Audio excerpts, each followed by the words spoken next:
Hello friend, welcome to Shivam classes Dhanbad. आप सभी का स्वागत है। मैं अक्षय आपको जो मैथमेटिक्स का 75 डे चैलेंज सीरीज जो चल रहा था उसी में इस कंटिन्यू करते हुए मैंने आज का जो क्वेश्चंस है किरण पब्लिकेशन का जो एएलपी का जो बुक आया हुआ है railway ALP super 45 questions mock test 30 set इसमें है। मैं कंप्लीट 30 सेट का सॉल्यूशंस करवाने वाला हूं जो कि बहुत शॉर्ट में होगा, बहुत अच्छा सॉल्यूशंस होगा और इस बुक में काफ़ी अच्छे अच्छे क्वेश्चंस रखे गए हैं। तो आप इस बुक में को ले सकते हैं। मार्केट में ये बुक हिंदी इंग्लिश दोनों में अवेलेबल है, तो आप इस बुक को ले सकते हैं। तो चलिए, आज जैसा कि मैंने आज इसका मॉक टेस्ट नंबर 5 सॉल्व करवाऊंगा। इससे पहले भी मैंने वीडियो अपलोड किया है, अगर आपने नहीं देखा है तो प्लेलिस्ट में जाके उस वीडियो को भी देख सकते हैं। प्लेलिस्ट बना हुआ है 75 डे मैथ चैलेंज के नाम से। तो चलिए, आज सेट 5 स्टार्ट करते हैं। तो सेट 5 में आज फर्स्ट क्वेश्चन चलते हैं सेट 5 का, जो कि मैथमेटिक्स का। तो पहला जो क्वेश्चन है वो क्वेश्चन बताया गया है, ए किसी काम को 20 दिन में कंप्लीट कर सकता है और बी उसी काम को 30 दिन में कंप्लीट कर सकता है किसी कारण के कारण। वैसे बोलते हैं ना कि ए को कोई काम आ गया, इस वजह से ए ने काम कंप्लीट होने से काम पहले ही छोड़ दिया और बाकी शेष 5 दिन तक बी अकेले काम करता है। तो इस स्थिति में काम को कंप्लीट होने में कुल कितने दिन का समय लगेगा, ये पूछा जाएगा क्वेश्चंस में।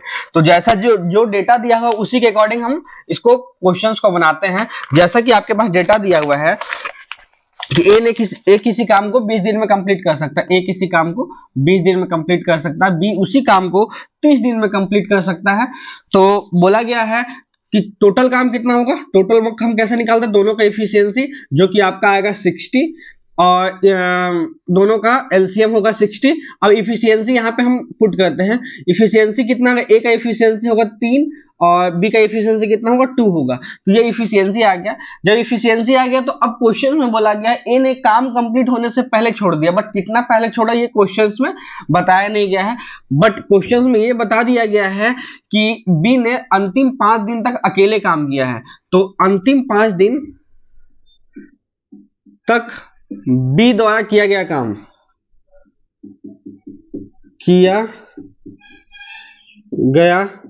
कितना काम बी कंप्लीट करेगा 5 दिन में। तो 5 दिन में बी एक दिन में 2 काम कर सकते, तो 5 दिन में कितना काम करेगा, 10 काम कंप्लीट हो जाएगा, 10 यूनिट काम कंप्लीट हो जाएगा। बट काम कितना है, 60 यूनिट।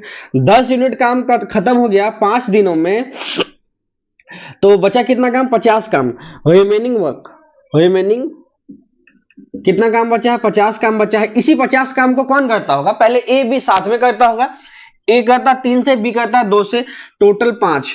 तो कितना टाइम लगा इनको, 10 दिन का समय लगा होगा। ठीक है, और 10 दिन तक ये लोग काम किए, तो टोटल डेज कैसे काउंट करेंगे, 10 दिन तक ए बी ने काम किया अब प्लस 5 दिन जो क्वेश्चंस में दिया गया है जिसमें सिर्फ बी अकेले काम किया, तो टोटल काम खत्म कितने दिन में हुआ, 15 डेज में, 15 दिन में काम खत्म हो गया। तो आपको ऐसे बनाना है जो कि यूनिक सॉल्यूशंस होगा। अब मतलब ऐसे ही बनाइएगा, 5 दिन तक कितना काम हुआ उससे रिमेनिंग निकाल के बना सकते हैं। तो 15 डेज आंसर आएगा कि टोटल वर्क जो है 15 दिन में खत्म हो गया। तो चलिए, ये अगर आपको स्क्रीनशॉट लेना था आप स्क्रीनशॉट ले सकते हैं। तो अब चलिए चलते हैं नेक्स्ट क्वेश्चन पे। नेक्स्ट क्वेश्चन भी थोड़ा सा सेम ही है, जैसा कि मैंने पिछले क्लास में करवाया था वैसा ही सेम क्वेश्चन है। बोला गया है कि एक अनुपात है, एक भिन्न है, भिन्न का अंश है। देखिए, अंश होता है, अंश वाई है, ये होता है एक्स बटा वाई। ये किसी भिन्न का इक्वेशन x बटा वाई के फॉर्म में हम लिखते हैं। ठीक है, वैसे ही बोला गया है कि यदि अंश और हर से 2 कम है, ठीक है, अंश जो है x y से 2 कम है, ये बता दिया गया है। ठीक है, इसके बाद क्या बताया गया है कि अंश को 2 गुना किया जाता है, अंश को 2 गुना किया जाता है और हर को 3 गुना किया जाता है। तो हम क्या मिलता है, हमें 2/9 प्राप्त होता है, 2/9 मिलता है। अब देखिए, इसको पहले सॉर्ट कर लेते हैं। सॉर्ट करने पे पता क्या चला, x बटा वाई 1/3 है। ठीक है, अच्छा, इस इक्वेशन से आप देखिए, इस इक्वेशन से हम क्या निकाल सकते हैं कि x में से y अगर घटाते हैं तो कितना आया, -2। इस इक्वेशन से हम निकाल सकते हैं। ठीक है, और जब यहां x में से y घटाते हैं तो क्या आएगा, यहां भी -2 आने वाला है। ठीक है, तो तो यहां भी -2, यहां भी -2, मतलब कहने का मतलब क्या है कि इक्वेशन का x का वैल्यू भी सेम है 1 और y का वैल्यू सेम है 3। तो आंसर भी हमारा यही हो जाएगा x बटा y 1/3, क्योंकि दोनों इक्वेशन सेम सेटिस्फाई होता है तो आंसर सेम हो जाता है 1/3। आप इसको ऐसे बनाइएगा, ये बेस्ट मेथड है। अगर समझ में नहीं आया होगा तो कमेंट में बताइएगा कहां पे प्रॉब्लम हुआ, तो मैं इसको अच्छे से एक्सप्लेन कर दूंगा नेक्स्ट वीडियो में, ठीक है। तो अब चलिए चलते हैं नेक्स्ट क्वेश्चन पे। नेक्स्ट जो क्वेश्चन है वो बताया गया है एक संख्या है, एक संख्या में 40% का इंक्रीमेंट होता है, फिर 40% की कमी होती है। कहने का मतलब क्या है, जैसे कोई भी एक संख्या है, संख्या क्या है मुझे नहीं पता, ठीक है। संख्या में फर्स्टली क्या है 40% का बढ़ जाता है संख्या, ठीक है। देन उसी संख्या में 40% की कमी की जाती है। देन पूछा गया है कि ओवरऑल चेंजेस क्या होगा, ओवरऑल चेंज क्या होगा। देखिए जब भी संख्या फिक्स हो, मतलब उसी संख्या को बढ़ाया जाए उसी संख्या को घटाया जाए, तो कहने का मतलब क्या होता है कि संख्या का जो परसेंटेज इंक्रीमेंट और डिक्रीमेंट दिया जाएगा, इसी पे डिपेंड करेगा कि संख्या कितना घटा है कितना बढ़ा है फाइनली, ठीक है। जब भी हम इसको बनाएंगे तो ये सक्सेसिव मेथड हो जाएगा। सक्सेसिव मेथड कब लगता है, देखिए सक्सेसिव मेथड बुक में बहुत जगह दिया जाता है, बट आप सबसे बड़ा कंफ्यूजन तो इसको लगाना कब है। सक्सेसिव मेथड तभी लगाना है जब यूनिट एक हो। जैसे यहाँ पे हम कैसे जाने कि यूनिट एक है, एक ही संख्या है, संख्या कितना है, एक ही संख्या है, उसी को 40% बढ़ाया गया, उसी को 40% घटाया गया है, ठीक है। संख्या एक ही है, उसी को बढ़ाया भी गया उसी को घटाया भी गया है।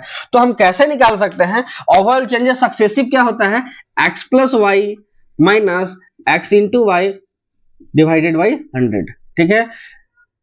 अब देखिए जैसे घटाया गया है तो कितना हो जाएगा -y, y के समय माइनस आ जाएगा, ये x का वैल्यू है, ये y का वैल्यू हो जाएगा। अब सेम हम इक्वेशन पुट कर देंगे, x प्लस में है y माइनस में है, और यहाँ पे क्या आ जाएगा 40 इंटू 40 डिवाइडेड बाई 100, ठीक है। ये 40 -40 प्लस 40 कट गया, और जब ये दोनों शून्य कट गया तो 16 -16%। कहने का मतलब क्या है, ओवरऑल जो है 16% का कमी हुआ है, ठीक है। 16% की कमी हुई है। तो इस बनाइएगा तो ये वाला ज्यादा अच्छा है सक्सेसिव मेथड से। इसको मैं लिख भी देता हूं, इस मेथड को बोलते हैं सक्सेसिव मेथड। सक्सेसिव मेथड से क्वेश्चन बनेगा, ज्यादा आसान आपके लिए होगा, ठीक है। तो अब चलते हैं नेक्स्ट क्वेश्चंस पे। नेक्स्ट जो क्वेश्चंस है आपका, वो क्वेश्चंस को दिया गया है, दो संख्याओं का योग है, दो संख्याओं का योग, मतलब कोई भी संख्या है x और y, कोई ऐसी संख्या है जिनका सम दिया हुआ 1500, उनका एलसीएम भी दिया हुआ है। ये सब देखिए एलपी का काफी ये सब अच्छा क्वेश्चंस एलपी पूछती है कि संख्याओं में डेटा काफी बड़ा होता है, तो कैंडिडेट लोग मैक्सिमम कैंडिडेट उनको छोड़ देते हैं, बट छोड़ना नहीं, उनको कैसे सॉल्व करने हैं वो मैं बताऊंगा कि आपको इन क्वेश्चंस को छोड़ना नहीं है। ये सब क्वेश्चंस काफी इजी होता है जिनका डेटा काफी लंबा होता है। जैसे क्वेश्चन से बताया गया x प्लस वाई, दो संख्या उनका सम कितना है 1500 दिया हुआ है, इनका एलसीएम। अच्छा x और y का एलसीएम क्या होता है, एलसीएम ऑफ x और y, एलसीएम का मतलब क्या होता है, लीस्ट कॉमन मल्टीपल। तो हम इतना मान सकते हैं कि जो एलसीएम होगा वो कहीं ना कहीं x और y का फैक्टर ही होगा, ठीक है। एलसीएम जो है x y का फैक्टर है, तो दोनों को मल्टीप्लाई कर दिए। तो ये क्या दिया हुआ है, एलसीएम आपका क्वेश्चंस में दिया गया है, जो दिया है 16379, ये एलसीएम दिया हुआ, बट संख्या बहुत लंबा है, ठीक है। तो इसको हम ऐसे नहीं सॉल्व करेंगे, इसको ऑप्शंस के थ्रू सॉल्व करेंगे। पहले देखेंगे जो भी ऑप्शंस दिया हुआ क्या इनका सम 1500 के आसपास है, हाँ सभी का सम 1500 के आसपास है, ठीक है। तो आपका देखिए क्वेश्चंस में कैसे दिया हुआ है, जैसे पहला ऑप्शन है, मैं ऑप्शन से थोड़ा सा लंबा होगा, मैं ऑप्शन से बता देता हूं आपको। देखो ये होगा, इसके साथ ऑप्शन क्या लिखा हुआ 21 लिखा हुआ है, ये सेकेंड ऑप्शन है। थर्ड ऑप्शन क्या लिखा हुआ है 1453, इसके साथ दिया 47, ठीक है। 1053, इसके साथ दिया है 447। अब देखिए इसको सॉल्व कैसे करेंगे, पहले वो देखिएगा कौन सा आंसर होगा मुझे नहीं पता, बट इन दोनों का जैसे अगर मान लेते हैं ये x है ये y है, पहला टर्म x है सेकंड टर्म y, यही तो दिया हुआ क्वेश्चंस में, तो इन दोनों का मल्टीपल होना चाहिए, ये टर्म डेफिनेटली होना चाहिए। देखिए 21 में 3 आता है, 21 में 3 आता है, 7 या 21 हम लिखते हैं, 21 में 3 आता है, तो 3 से मल्टीपल है ये, पहले वो चेक कर लेते हैं। 3 का मल्टीपल 3 का मल्टीपल 3 का मल्टीपल 6 7 8 नहीं है 3 का मल्टीपल, तो ये ऑप्शन नहीं होगा।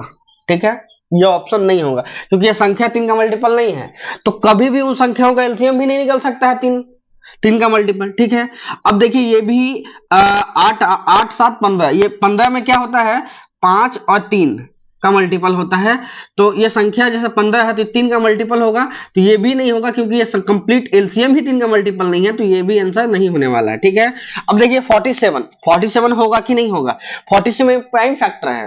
देखिए प्राइम फैक्टर कभी भी सम 1500 के आसपास का नहीं देने वाला है, इन दोनों का एलसीएम ये नहीं आने वाला है कभी। देखिए आप ऐसे भी देख सकते हैं, जब इन दोनों का गुना करेंगे, क्योंकि गुना ही है ना 9, तो 7 या 21 एक आ जाएगा यूनिट डिजिट, जबकि यूनिट डिजिट 9 है, तो ये भी आंसर आपका नहीं होने वाला है। अब इसका देख लेते हैं, तो इसका देखिए यूनिट डिजिट भी 9 आने वाला है, 11 का मल्टीपल है ये, 11 का मल्टीपल अल्टरनेट संख्या को सम करके डिफरेंस लेंगे, ये हो गया 4 और 4 9 13 आ गया, और ये आ गया 13, यहाँ भी 13, 11 का मल्टीपल है, तो आपका ये ऑप्शन सही हो जाएगा। ए ऑप्शन इस क्वेश्चन का सही आंसर है, ए ऑप्शन। आप इसको ऐसे बनाइएगा, आप इसको बेसिक से सॉल्व मत कीजिएगा, काफी समय लेगा, आप मिस्टेक भी कर सकते हैं। ठीक है, अलजेब्रा से सॉल्व करना पड़ेगा, आप बहुत ज्यादा इसमें मिस्टेक हो सकता है, तो आप इस तरह से सॉल्व मत इसी तरह से सॉल्व कीजिएगा, बेसिक मेथड से सॉल्व मत कीजिएगा। तो अब चलते हैं नेक्स्ट क्वेश्चन पे। नेक्स्ट जो क्वेश्चन है वो आपका क्वेश्चन है, x दिया हुआ है आपके पास, x equal to a sin t, और y दिया हुआ y equal to b tan t। आपसे पूछा क्या गया है, a square x square minus b square by y square. ठीक है, ये पूछा गया है, तो पहले a बाई एक्स हम निकाल लेते हैं। यहां से क्वेश्चन से a बाई एक्स क्या आएगा, a बाई एक्स जब निकालेंगे तो क्या आ जाएगा, a बाई एक्स जब निकालना चाहेंगे हम तो 1 बाई साइन टी आ जाएगा। 1 बाई साइन टी को हम क्या लिख सकते हैं, कॉसेक टी। ठीक है, यहां से हम जब निकालेंगे b बाई वाई तो हमारे पास क्या आ जाएगा 1 by ten T. 1 by ten T को हम क्या लिख सकते हैं, कॉट टी लिख सकते हैं। अब सेम यहाँ पे स्क्वायर, यहाँ पे कुछ किया हुआ नहीं, सिर्फ स्क्वायर कट किया हुआ है, तो यहाँ पे क्या लिख देंगे, cosec square t minus cot square t. क्या होता है, देखिए ये ट्रिग्नोमेट्री का बेसिक आइडेंटिटी का डायरेक्टली शॉर्टकट है। क्या होता है, cosec square theta minus cot square theta equal to 1 होता है, तो इसका भी वैल्यू 1 हो जाएगा। तो आप इस तरह से सॉल्व कीजिएगा तो अच्छा होगा, cosec square theta minus cot square theta equal to 1, ये हो गया सबसे बेस्ट मेथड। तो अब चलिए चलते हैं नेक्स्ट क्वेश्चन पे। अगर आपको स्क्रीनशॉट लेना है तो आप स्क्रीनशॉट ले सकते हैं। इसका 1 आंसर होने वाला है। नेक्स्ट जो क्वेश्चन है वो क्वेश्चन देखिए, ये भी क्वेश्चन आसान है बट आप सॉल्व मत कीजिएगा, इसको कैसे सॉल्व होगा वो मैं बता देता हूं। देखिए यहाँ पे बोला गया है, ये भी ट्रिग्नोमेट्री का ही क्वेश्चन है कि cos 2 theta equal to sine theta है, प्लस थीटा का जो वैल्यू है वो 0 से लेकर 90 के बीच में है। ठीक है, ये क्वेश्चन में गिवन है। अब देखिए यहां पे आपको ध्यान रखना है कि क्या ऐसा वैल्यू है जिसमें दोनों इक्वल हो। सब लोग जानते हैं कि 30 और 60 पे इक्वल होता है। ठीक है, 30 और 60 पे इक्वल होता है, तो पहले हम 30 लिख के देखते हैं। हम थीटा का वैल्यू 30 मानते हैं, 30 पे क्या होगा, cos 2 into 30 equal to sine 30, मतलब क्या है cos 60 equal to sine 30। cos 60 का वैल्यू क्या होता है, cos 60 का 1/2 होता है, sin 30 का 1/2 होता है। जी सेटिस्फाई कर गया। कहने का मतलब क्या है, थीटा का जो वैल्यू है, थीटा का जो वैल्यू वो 30 डिग्री ही आंसर होगा, जो कि आपका ऑप्शन सी में दिया हुआ है 30 डिग्री। तो आप इस क्वेश्चन को ऐसे बनाइएगा, ये ज्यादा आपके लिए अच्छा होगा। ठीक है, तो अब चलते हैं नेक्स्ट क्वेश्चंस पे। नेक्स्ट क्वेश्चन एक कंप्लीट थ्योरम पे क्वेश्चंस है। अगर आपको ज्योमेट्री में कहीं इशू होता है तो बताइएगा, मैं ज्योमेट्री का क्लासेस बेसिक से करवाना स्टार्ट कर दूंगा, क्योंकि ज्योमेट्री एलपी में आएगा, क्योंकि ज्योमेट्री का पिछले बार भी क्वेश्चन देखा गया था, इस बार भी देखा जाएगा। ठीक है, जैसा कि क्वेश्चन देखिए यहाँ पे बताया गया है कि एबीसी एक समबाहु त्रिभुज है। एबीसी एक समबाहु त्रिभुज है, इक्विलेटरल ट्रायंगल बोलते हैं इंग्लिश में। एबीसी समबाहु त्रिभुज है। फिर बोला क्या गया है, पी क्यू आर क्रमशः एबी बीसी एसी पे मध्य बिंदु है। यहाँ पे पी है, बीसी पे क्यू है, सीए पे आर है, ये तीनों मध्य बिंदु है। मध्य बिंदु को मिलाने पे एक वापस से क्या बनता है, एक ट्रायंगल बनता है, त्रिभुज बनता है। और बोला गया है कि पहले जो बड़ा त्रिभुज है इसकी भुजा दे दिया गया है। भुजा कितना है, 4 सेंटीमीटर का। 4 सेंटीमीटर का भुजा है। तो पूछा गया है पी क्यू आर का क्षेत्रफल क्या होगा, मतलब जो छोटा बना है इसका क्षेत्रफल क्या होगा। पहले देखिए समबाहु त्रिभुज है, तो समबाहु त्रिभुज बड़े वाले का क्षेत्रफल निकालते हैं। त्रिभुज एबीसी का क्षेत्रफल जब हम निकालेंगे तो क्या हो जाएगा, √3/4 a का स्क्वायर होता है, तो √3/4 4 का स्क्वायर। ठीक है। अच्छा, आप लोगों ने थ्योरम पढ़ा होगा शायद कि जब भी लिख लीजिएगा, अगर नहीं आप लोगों को लिखे होंगे तो, जब भी किसी भी मिड पॉइंट को, ठीक है, समबाहु त्रिभुज में मिड पॉइंट को मिलाने वाले से अगर त्रिभुज बनता है तो ये त्रिभुज जो है सिमेट्रिक बनता है। सिमेट्रिक का मतलब क्या है, समरूप होता है, ये समरूप बनता है। मतलब अगर ये एक है इसका क्षेत्रफल, तो इसका भी क्षेत्रफल एक होगा, इसका भी क्षेत्रफल एक होगा, इसका भी क्षेत्रफल एक होगा। ठीक है, तो मतलब कहने का मतलब इस कंप्लीट समद्विबाहु त्रिभुज का क्षेत्रफल कितना हो गया, 1 1 1 1 कितना हो गया, 4 यूनिट हो गया, 4 यूनिट हो गया। ठीक है, तो कहने का मतलब है, और आपसे पूछा क्या गया है, इस एक यूनिट का वैल्यू पूछा गया है, तो कहने का मतलब है √3/4, ये एक का स्क्वायर, ये 4 का यूनिट है, तो आपसे एक यूनिट का वैल्यू पूछा गया है। ये क्या हो जाएगा, त्रिभुज पी क्यू आर का क्षेत्रफल। ठीक है, ये क्या हो जाएगा, देखिए ये स्क्वायर से स्क्वायर कट गया, 3 एकम 3, और √3 को 1 से गुना करेंगे तो √3 ही आ जाएगा, तो ये आपका आंसर हो जाएगा √3। आप इस मेथड को लिख लीजिएगा कि जब भी मिड पॉइंट को मिलाते हैं तो एक क्या बोलते हैं, समरूप बनता है। ठीक है, सिमेट्रिक फिगर बन जाता है, तो आप ऐसा लिख सकते हैं। ठीक है, सिमिलरिटी रूल से हम लोग इसको देखते हैं। आप नोट स्क्रीनशॉट लें तो स्क्रीनशॉट ले सकते हैं। तो अब चलिए चलते हैं नेक्स्ट क्वेश्चन पे। वो आपका क्वेश्चन है कि 2600 रुपए की राशि को 2 भागों में इस प्रकार बांटा जाता है कि पहले भाग पर प्रति वर्ष 10% की दर से 5 वर्ष का साधारण ब्याज, दूसरे भाग पर प्रति वर्ष 9% की दर से 6 साल के लिए इक्वल हो जाता है। तो 10% से इन्वेस्ट किया गया अमाउंट क्या होगा, पहले ये बोला गया है। मतलब देखिए 2600 अमाउंट है, उसको 2 भागों में इन्वेस्ट किया गया है। पहला भाग, फर्स्ट भाग 10% का इंटरेस्ट रेट है 5 साल के लिए। सेकेंड भाग पे 9% का इंटरेस्ट रेट है, कितने साल के लिए, 6 साल के लिए। ठीक है, तो हम इसको कैसे लिखेंगे, मतलब क्या है कि जो कट रहा, पहले काट 2 से कट रहा, तो कहने का मतलब है पहला का अमाउंट और सेकेंड का अमाउंट में डिफरेंस कितना है, पहला 27 है, सेकेंड कितना है, 25 है। ठीक है, तो कहने का मतलब क्या है कि टोटल सम कितना है, 52। तो इन्वेस्ट हम लोगों ने कितना किया, 52 यूनिट किया है, बट क्वेश्चन के अकॉर्डिंग कितना किया, 2600 किया है। तो एक यूनिट का वैल्यू क्या हो जाएगा, 2600 डिवाइडेड बाई 52। ठीक है, 26 2 52, ये 50 बार में, ठीक है, 50 टाइम में। तो आगे एक यूनिट का वैल्यू कितना है, 50 है। एक यूनिट का वैल्यू 50 है, तो ये भी क्या है, 50 गुना है, ये भी क्या, कितना इन्वेस्ट किया गया, 50 टाइम्स। ठीक है, बट आपसे क्वेश्चन में बोला क्या गया है कि 10% के साथ, 10% कौन सा इन्वेस्टमेंट था, पहला टर्म, तो 10% के साथ इन्वेस्ट किया, कितना है, पहला वाला टर्म 27 × 50, जो कि आपका निकलता है 1350। ठीक है, तो आप इस क्वेश्चन को ऐसे बनाइएगा, ज्यादा आसान है, आप अनुपात में लेके बनाइएगा, ये काफी आसान ऐसे बनेगा। ठीक है, इसका आंसर होने वाला 1350, जो कि ऑप्शन बी में दिया हुआ है। तो अब चलिए चलते हैं नेक्स्ट क्वेश्चन पे। नेक्स्ट जो क्वेश्चन है वो भी काफी अच्छा क्वेश्चन है, बट बनाने का सॉल्यूशन, क्वेश्चन थोड़ा सा ट्रिकी है, बट बनाने का सॉल्यूशन एक बार आप नोट कीजिएगा कैसे बनाना है आपको एग्जाम में जब भी इस टाइप का क्वेश्चन आए तो, ठीक है। क्योंकि देखिए जैसा कि क्वेश्चन मैं नोट कर देता हूं थोड़ा सा। यहाँ पे बोला गया है P square plus Q square minus R square equal to 0 दिया हुआ है, और आपसे पूछा क्या गया है P6 plus Q6 minus R6 divide by P square Q square R square, ये आपसे पूछा गया है।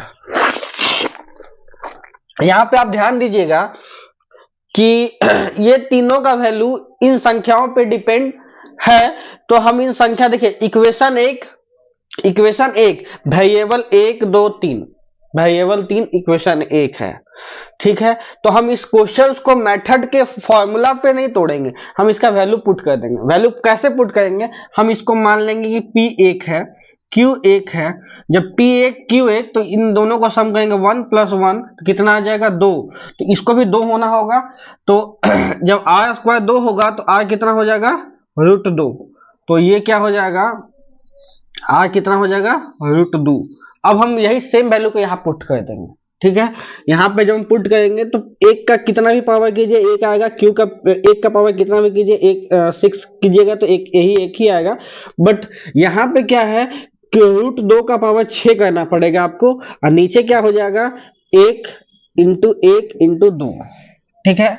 अब देखिए इसको कैसे सॉल्व करेंगे, इसको हम ऐसे लिख सकते हैं √2 का स्क्वायर का पावर 3, ठीक है।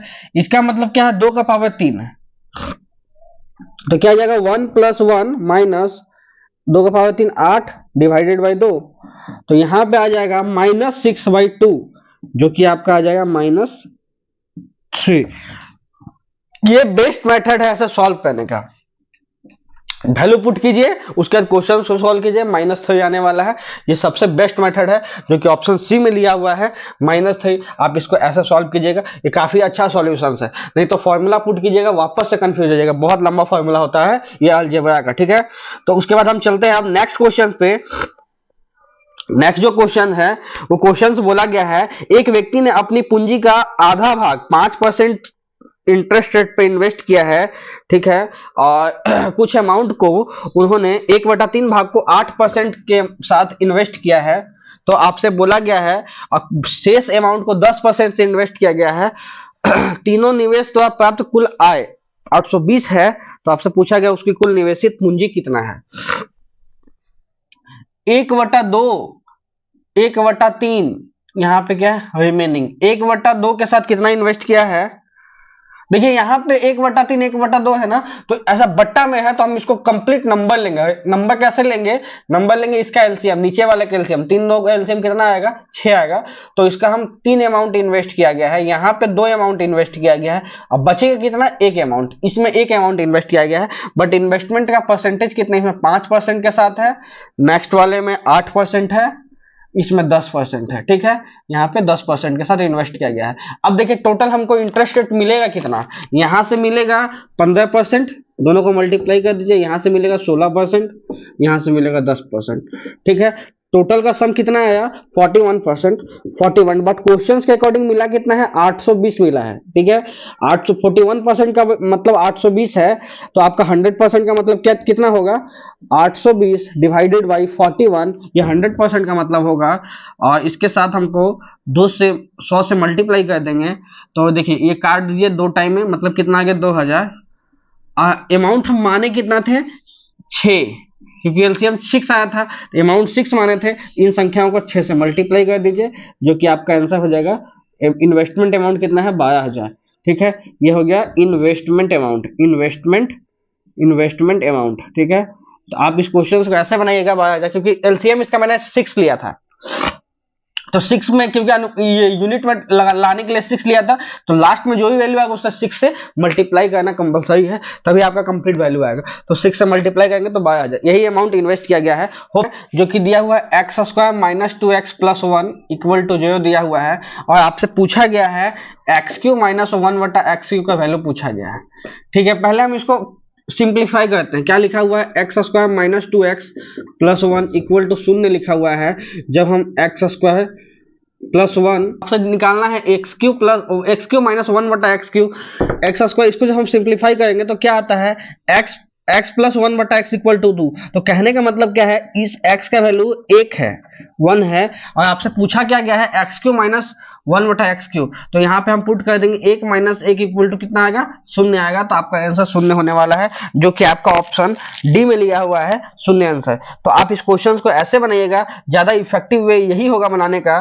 तो ये बेस्ट मेथड है क्वेश्चन को सॉल्व करने का। तो अब हम चलते हैं इस सेशन का लास्ट क्वेश्चंस में। इस सेशन का लास्ट क्वेश्चन जो है वो सिंप्लीफिकेशन का क्वेश्चंस है, ठीक है। तो सिंप्लीफिकेशन का क्वेश्चंस में हम चलते हैं, सिंप्लीफिकेशन के क्वेश्चंस में चलते हैं। सिंप्लीफिकेशन का जो क्वेश्चंस है वो है आपका 1/2 गुना 2/3 माइनस 3/4 1/2 इंटू 1/3 प्लस 5/6, इन सबके साथ मल्टीप्लाई कितना है, 4/21। अब पूछा गया इसका वैल्यू क्या होगा।